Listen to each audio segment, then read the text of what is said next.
The woman never imagined that her husband would actually push her while she was pregnant down the stairs, just to please the nanny. That fall caused her to lose the baby. But when she woke up in the hospital, her husband didn't show the slightest concern for her or their unborn child. Instead, he fussed over the nanny, who was asleep nearby, even worrying that his wife waking up might disturb her.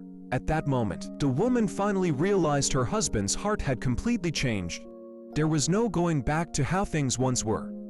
When she first found out she was pregnant, she also discovered that her husband had fallen in love with the nanny. He no longer even tried to hide it, openly flaunting their affection right in front of her. Watching them together, she couldn't help but recall the way he used to treat her before their marriage, how he once even knelt and begged for a blessing charm just for her safety. So she made a decision.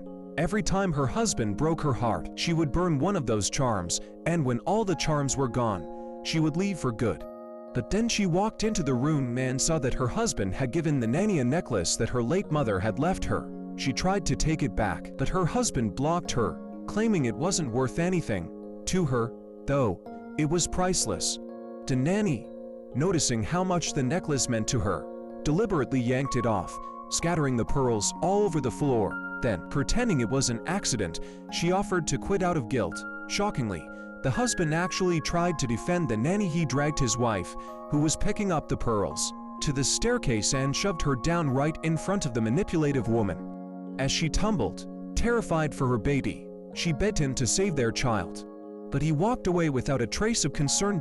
When she finally woke up in the hospital, what stunned her most was the phone call from her husband ordering her to come home and bake a cake for the nanny.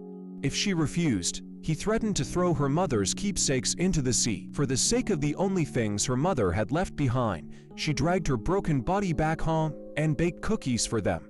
But her body couldn't take it anymore. She collapsed to the floor, while her husband acted as if nothing had happened.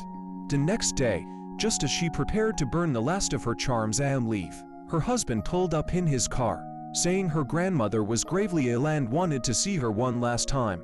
She rushed to the hospital, where her grandmother told her that Dr. Gu, who worked there, was her grandson, and urged her to seek him out. Moments later, her grandmother passed away. Before she could even grieve, her husband barged into the room, demanding she come home to paint a family portrait for the nanny. Ignoring her struggles, he forced her back home. That night, he handed her a glass of milk. She sensed something was wrong, so she excused herself to the bathroom and secretly called Dr. Gu, telling him everything.